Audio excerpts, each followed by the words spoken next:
Welcome to your step-by-step guide on how to renovate your kitchen today. We're tackling a 200 square foot L-shaped kitchen.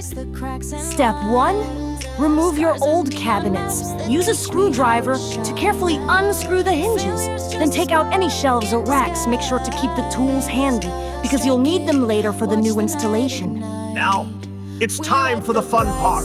Installing the new cabinets. Measure twice, drill pilot holes, and secure the cabinets firmly to the wall. Be sure to align them properly for a clean, seamless look.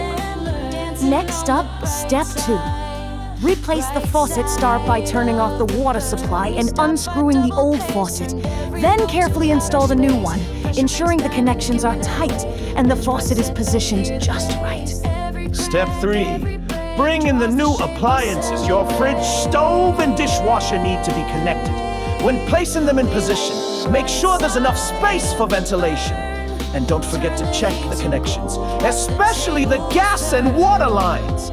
Step 4. Flooring. Whether you're laying down tiles, vinyl, or hardwood, start from the corner and work your way out. Make sure the tiles are aligned and level to avoid uneven edges. Step 5. Plumbing. Ensure all the pipes are properly connected to the new faucet, and appliances. Double check for leaks by turning the water on gradually and inspecting the connections. Step 6. Electrical work. If you're installing new outlets or lighting, call a professional electrician. It's important to ensure all the wiring is up to code and safe for use. A good electrician will take care of that.